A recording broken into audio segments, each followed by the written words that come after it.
To the conflict in the Middle East and the unrelenting idiocy that defines the West's support of terror.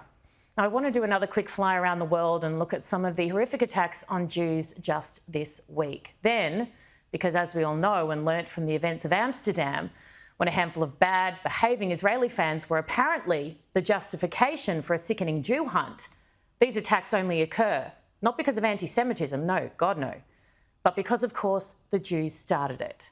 So first, and we always have to be fair here, I'll show you the incident.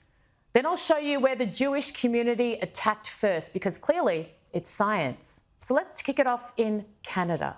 Mobs rioting in the streets.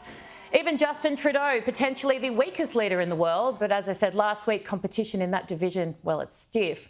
He called the violent attacks anti-Semitic, but according to the Amsterdam theory, that cannot be true.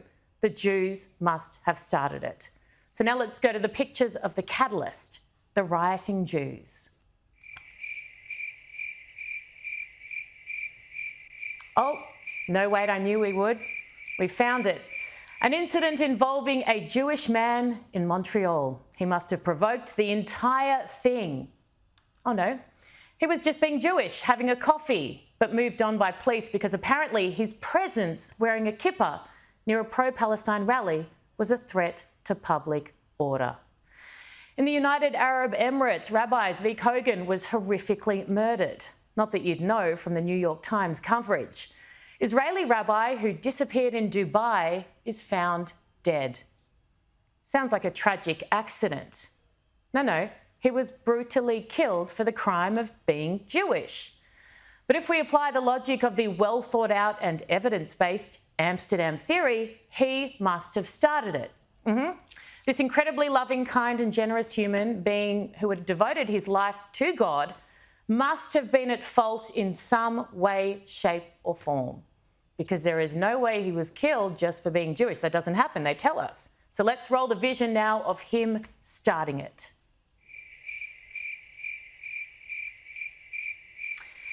In Melbourne, the Jewish community themselves were forced to come out and defend a synagogue after plans of a pro-Palestine protest across the road emerged.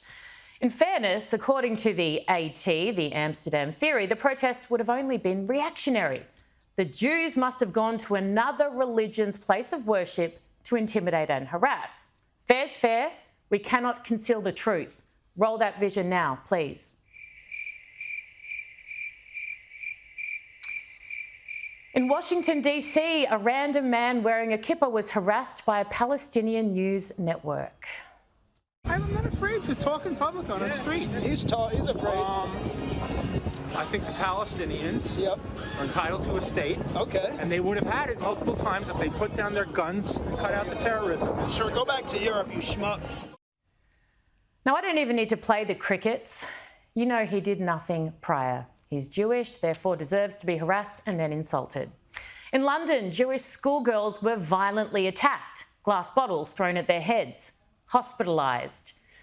Again, no crickets required. You know, they didn't start it, they didn't deserve it.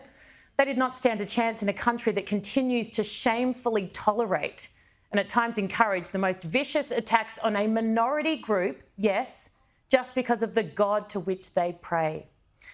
This isn't rocket science, by the way. I'm not a genius, unfortunately. Other media could do this too. Point out the bleeding obvious. So why don't they? And for those sitting there now thinking, and I get it, I'm not Jewish, I'm not from Israel. Look, that stuff's not nice, but it doesn't really affect me. It does. It already is. Our own Christmas traditions here in Australia, the unveiling of the Maya window, ruined this year by these protesters. In New York overnight, a Thanksgiving parade ruined by these protesters.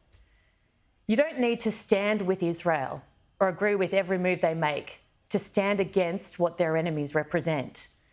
But they are the only country currently fighting back and destroying the terrorists currently trying to destroy our way of life. At least for the most part, Israel's enemy is on the outside.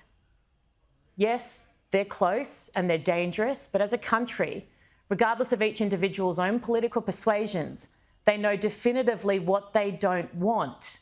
because when that ideology is emboldened, they die. For most people in the West, that's not the case yet. But as this movement grows, and it is, we won't have an iron dome to protect us. Unlike Israel, the enemy in the West is already within, and the damage they will be capable of with just a little more encouragement and leniency will be unthinkable.